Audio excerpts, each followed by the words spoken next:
안녕하세요. 오늘 딥다이브에서는 손동원 박사님의 논문 미래사회의 인간관계와 운명의 철학. 이거 정말 화제였죠. 이 논문 속으로 한번 깊이 들어가 보겠습니다. 손 박사님은 미국 링컨 리더십 연구소 총재시고 여러 학문을 넘나들면서 인간 문명, 리더십 이런 걸 연구하시는 분이잖아요. 논문의 핵심 메시지 혹시 들어보셨어요? 당신은 가장 자주 만나는 5사람의 평균이다. 이 말이 저는 참 많은 생각을 하게 만들더라고요. 결국 우리가 맺는 관계가 우리 자신, 생각하는 방식, 더 나아가서는 운명까지 결정한다. 이런 이야기인데요. 이번 저희 딥다이브의 미션은요. 바로 이 손 박사님의 통찰을 통해서 관계의 힘, 그 중요성을 제대로 한번 파헤쳐보는 겁니다. 자, 그럼 시작해볼까요? 손 박사님은 이 관계가 운명을 만드는 핵심 원리를 크게 5가지로 도그마라고 표현하셨는데 이걸로 정리하셨어요. 첫 번째가 인간은 연결된 존재다. 이거예요. 그러니까 우리가 어떤 관계망 속에 있느냐, 이게 곧 우리 삶의 구조를 만든다는 거죠. 사회학에서 말하는 사회적 구성주의 이론하고도 좀 비슷한 것 같아요. 그러니까 나라는 게 혼자 딱 만들어지는 게 아니고 주변 사람들이랑 계속 부딪히고 소통하면서 형성된다는 거잖아요. 맞습니다. 그리고 여기서 더 흥미로운 건 이게 토마스 말론 교수가 말한 집단지성 개념하고도 딱 연결이 된다는 점이에요. 혼자서는 하기 힘든 일도 잘 연결된 집단은 뭔가 시너지를 통해서 가능하게 만들죠.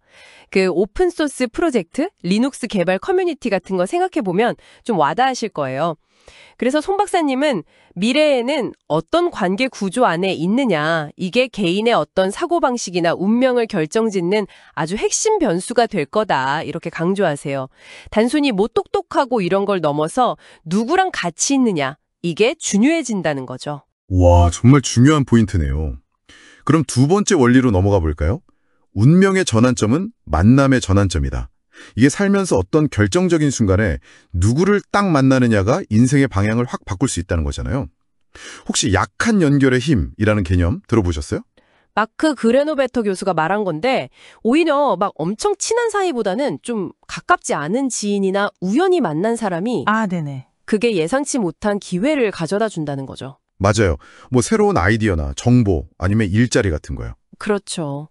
근데 단순히 좋은 사람 만나면 좋지 이게 아니라 손 박사님은 이런 만남을 좀 의식적으로 선택하고 만들어가야 한다. 그래야 운명을 개척할 수 있다. 이렇게 강조를 하세요. 이게 바로 세 번째 원리하고도 연결이 돼요. 관계는 나를 끌어올릴 수도 아니면 가두어둘 수도 있다. 로버트 퍼트넘 교수가 말한 사회적 자본이라는 개념처럼요. 긍정적인 관계는 우리가 성장하는 발판이 되지만 좀 부정적인 관계는 우리를 그 틀 안에 딱 가둬버릴 수도 있다는 거죠. 마치 그 주변 환경에 물들듯이요. 네, 그렇습니다. 심리학자 엘버트 벤듀라의 모방학습 이론 있잖아요. 우리가 알게 모르게 주변 사람들 태도나 행동을 따라하게 된다는 거거든요.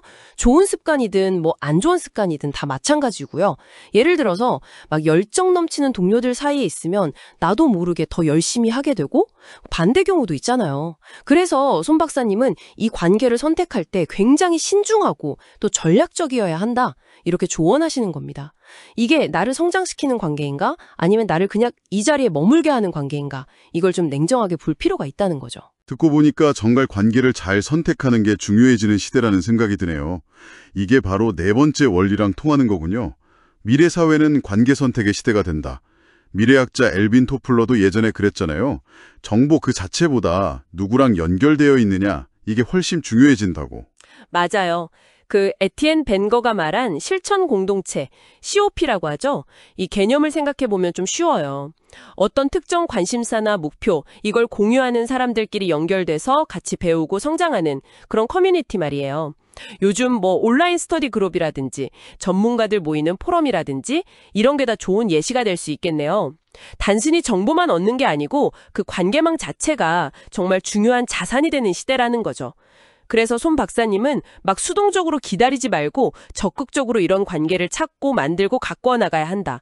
이렇게 강조하세요. 그럼 이 모든 원리들을 다 아우르는 마지막 5번째 핵심은 뭘까요? 네, 바로 나의 삶은 곁에 있는 사람들의 총합이다. 입니다. 어떻게 보면 앞서 나온 4가지 이야기의 결론 같은 거죠. 사회적 전염이라는 연구가 있잖아요. 보면 행복이나 불안 같은 감정, 심지어는 건강 습관 같은 것까지도 주변 사람들한테 영향을 받는다고 하죠. 그 워렌 버핏하고 찰리 먼거처럼 서로에게 막 긍정적인 영향을 주고받으면서 같이 성장하는 관계, 이런 걸 생각해 보시면 좋을 것 같아요.